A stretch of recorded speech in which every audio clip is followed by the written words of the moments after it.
नमस्कार मित्रांनो. तर आज आपण काढणार आहे माझ्या प्रिय भाचीचं पोर्ट्रेट. तर का बरं? कारण आज आहे तिचं नामकरण सोहळा. त्यानिमित्त आपण पोर्ट्रेट रांगोळी काढायचं ठरवलं आहे. सर्वात आधी आपण तिचा स्केच काढून घेतला होता. त्यानंतर त्यावर तिचा पोर्ट्रेट स्केच काढून घेतला आणि त्यानंतर आपण त्यावर कलर भरायला सुरुवात केली.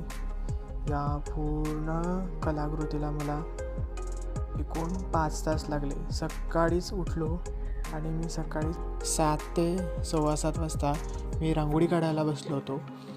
तर या एकूण पूर्ण रांगोळीला मला जवळपास 5 ते 5.5 तास लागले. म्हणजे ही माझी रांगोळी 11:30-12ला संपली. पण आश्चर्याची गोष्ट ही की मी अजूनपर्यंत ही पोर्ट्रेट रांगोळी शिकलेलं नाही. पण मला कोर्स करायचा होता, पण काही अडचणींमुळे तो राहून गेला.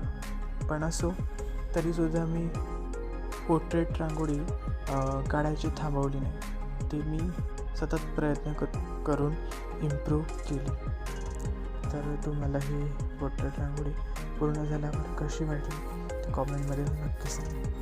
त्यानंतर तर माझी ताई आली.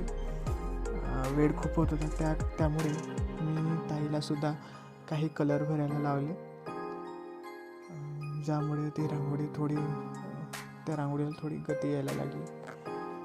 माझ्या ताईचं फार कौतुक करावं तेवढं कमी आहे, कारण की तिने ते समोर ठेवलेलं जे डेकोरेशन आहे, बाहुल्या वगैरे, हे सर्व डेकोरेशन तिने स्वतः घरी बनवलेलं आहे. त्यामुळे ते या कलाकृतीमध्ये हुशारच आहे. आणि एक इंटरेस्टिंग गोष्ट अशी की आमच्या घरचे कोणतेही कार्यक्रम असो, लग्न समारंभ असो, त्यामध्ये आम्ही दोघेही बहीण भाऊ अशाच पद्धतीचे डेकोरेशन करायचे कामं करतो. तर बोलता बोलता आपली रांगोळी झाली, पण हे आपल्याला कळलंच नाही.